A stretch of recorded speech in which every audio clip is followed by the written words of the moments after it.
Hi guys, welcome back to our channel. Guys, మన channel cricket సంబంధించిన ప్రతి చిన్న అప్డేట్స్ రెగ్యులర్ గా వస్తూనే ఉంటాయి. ఇంకా మన ఛానల్ ని సబ్స్క్రైబ్ చేసుకోకపోతే గైస్ వెంటనే సబ్స్క్రైబ్ చేసుకోండి అండ్ పక్కన బెల్ ఐకాన్ ని యాక్టివేట్ చేసుకోండి. అండ్ అదే ఇంకా మన వీడియోని లైక్ చెప్తే గైస్ వెంటనే లైక్ చేసి మన వీడియోలుగా ఎంటర్ గైస్ తప్పకుండా లైక్ చేయండి. లైక్ చేస్తే వీడియో మార్కెట్కి ఫాస్ట్ రీచ్ అవుతుంది.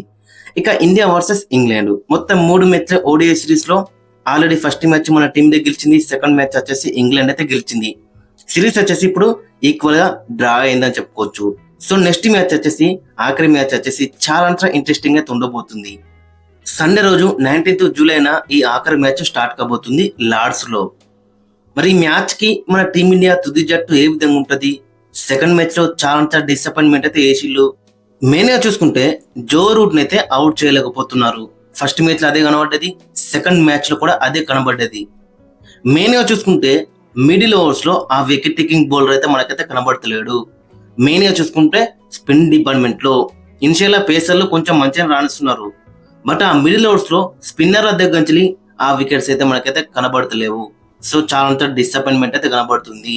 మెయిన్ గా చూసుకుంటే వాషింగ్టన్ సుందర్ రోల్ ఏందనేది ఇంట్రెస్టింగ్ గా కనబడుతుంది. లాస్ట్ మ్యాచ్ లో ఒక్క ఓవర్ కూడా వేయలేకపోయిండు. మరి ప్యూర్ బ్యాటర్ గా ఆడతారంటే ఇతని కంటే ఇంకా మంచి బ్యాట్స్మెన్స్ ఉన్నారు అక్కడ. కేఎల్ రాహుల్ ఇద్దరు, నిషాన్ కిషన్ ఇద్దరిని ఆడించుకోవచ్చు కదా. లేదు ప్యూర్ బౌలర్ కావాలనుకుంటే ఇట్లా కుల్దీప్ యాదవ్ ఉన్నాడు కదా, మరి అతన్ని ఆడించుకోవచ్చు కదా. సో వాషింగ్టన్ సుందర్ రోల్ ఏందన్నది చాలా ఇంట్రెస్టింగ్ గా మనకైతే కనబడుతుంది.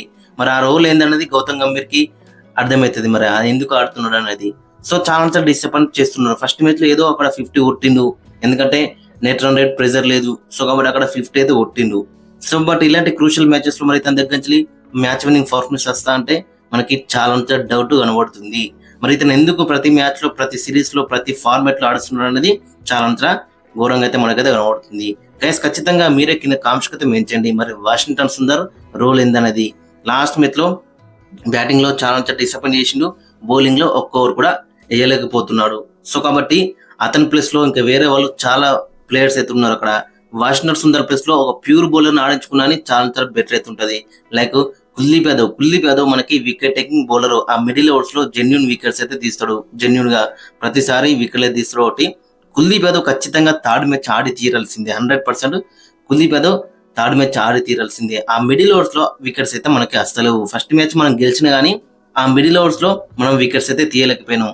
ఫస్ట్ మ్యాచ్ లో ఇనిషియల్ గా మన పేసర్లు చాలా డామినేట్ చేసి ఒకటి అక్కడ లో స్కోర్ అయితే వచ్చింది. లేదనుకుంటే ఇట్లా ఫస్ట్ మ్యాచ్ లో కూడా ఇనిషియల్ గా వాళ్ళ ఓపెనర్స్ కానీ వాళ్ళ టాప్ ఆర్డర్ కానీ మంచి రన్స్ ఇట్లా మిడిల్ ఓవర్స్ లో వికెట్లు తీయకపోతే అక్కడ కూడా 300 అయితే వాళ్ళు కొట్టేవాళ్ళు. ప్రతిసారి ప్రతి మ్యాచ్ లో ఇనిషియల్ గా వికెట్స్ అయితే తీయరు. ఒక్కొక్కసారి కండిషన్స్ డిఫరెంట్ గా అయితే ఉంటాయి, ఫ్లాట్ పిచ్లు ఉంటాయి.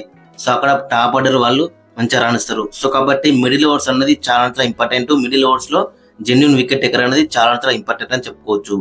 ఇక నెక్స్ట్ వచ్చేసి కేఎల్ రాహుల్ లాస్ట్ మ్యాచ్ ఎందుకు ఆడలేడో ఎవరు కూడా అర్థమైతలేదు. మరి అదన్నారు ఇదన్నారు, బట్ ఖచ్చితంగా కేఎల్ రాహుల్ ఈ థర్డ్ మ్యాచ్ ఆడి తీరాల్సిందే. బోత్ ఇషాన్ కిషన్, కేఎల్ రాహుల్ ఇద్దరు అన్న బెటర్ అయితే ఉంటుంది. శివన్ దుబే ప్లేస్ లో కేఎల్ రాహుల్ తిరిగి వస్తాడు. సో కాబట్టి ఇద్దరు అక్కడ కేఎల్ రాహుల్ అండ్ శివన్ దుబే ఇద్దరు ఆడితే చాలా బెటర్ అయితే ఉంటది. అప్పుడు మనం కుల్దీప్ యాదవ్ కూడా ఆడించుకునే ఛాన్స్ అయితే ఉంటది. అప్పుడు మనకి 5 10 ఓవర్లు వేసే బౌలర్లు అయితే ఖచ్చితంగా అయితే ఉంటారు టీంలో. అండ్ మంచి బ్యాట్స్మెన్స్ అయితే 7 మంచి బ్యాట్స్మెన్స్ అయితే ఉంటారు.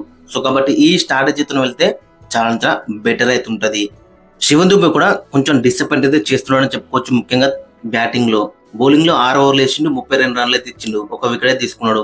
బట్ బ్యాటింగ్ లో వచ్చేసి చాలా డిసప్పాయింట్ అయితే చేస్తున్నాడు. ఇక నెక్స్ట్ మ్యాచ్ కి ఒక్కసారి మనం ప్లేయింగ్ లైన్ అక్కడ చూసుకుంటే రోహిత్ శర్మ అండ్ శుభ్మన్ గిల్ ఓపెనింగ్ లో బరిలోకి దిద్దారు. 3 లో వచ్చేసి విరాట్ కోహ్లీ, 4 లో వచ్చేసి శ్రేయస్ అయ్యర్, 5 లో వచ్చేసి కేఎల్ రాహుల్, 6 లో వచ్చేసి ఇషాన్ కిషన్, 7 లో వచ్చేసి అక్షర్ పటేల్, 8 లో వచ్చేసి కుల్దీప్ యాదవ్, 9 లో వచ్చేసి జస్ప్రీత్ బుమ్రా, 10 లో హర్షదీప్ సింగ్, 11 లో గుర్నూర్ బ్రారు. సో ఓవరాల్ చూసుకుంటే ఈ 11th లో వెళ్తే చాలా బెటర్ అయితే కనబడుతుంది. ఎందుకంటే అక్కడ మనకి 5 ప్రాపర్ బౌలర్స్ అయితే కనబడుతున్నారు. జస్ప్రీత్ బుమ్రా, హర్షదీప్ సింగ్, గుర్నూర్ బ్రారు, కుల్దీప్ యాదవ్ అండ్ అక్షర్ పటేల్ అండ్ మంచి బ్యాట్స్మెన్స్ కూడా కనబడుతున్నారు అక్కడ. సో కాబట్టి ఈ 11th లో వెళ్తే మొత్తం చాలా బెటర్ అయితే ఉంటది. లాస్ట్ మ్యాచ్ లో శ్రేయస్ అయ్యర్ దగ్గర నుంచి మంచి స్టార్ట్ అయితే వచ్చింది, 66 కొట్టిండు. బట్ పెద్ద నక్కింది అయితే కనబడలేకపోయిండు. సేమ్ అక్కడ విరాట్ కోహ్లీ కూడా మంచి స్టార్ట్ వచ్చింది, 65 కొట్టిండు. బట్ పెద్ద నక్కింది అయితే కనబడలేకపోయిండు. అండ్ రోహిత్ శర్మ కూడా స్టార్ట్ వచ్చింది, ఇనిషియల్ 26 కొట్టిండు, బట్ కొంచెం డిసప్పాయింట్ అయితే చేసిండు. శుభ్మన్ గిల్ కూడా స్టార్ట్ వచ్చింది. మెయిన్ గా చూసుకుంటే థర్డ్ మ్యాచ్ వచ్చేసి చాలా ఇంపార్టెంట్ అని చెప్పుకోవచ్చు. థర్డ్ మ్యాచ్ లో టాప్ ఆర్డర్ దగ్గర నుంచి బిగ్ నాక్స్ అయితే ఎక్స్పెక్ట్ అయితే చేస్తున్నాం. మరి ఏ విధంగా రాస్తారు అనేది ఇంట్రెస్టింగ్ గా కనబడుతుంది. గైస్ మరి మీ యొక్క ఒపీనియన్ అయితే కింద కామెంట్స్ అయితే మెన్షన్ చేయండి. అండ్ మీ యొక్క ప్లేయింగ్ లైన్ కూడా కింద కామెంట్స్ అయితే మెన్షన్ చేయండి.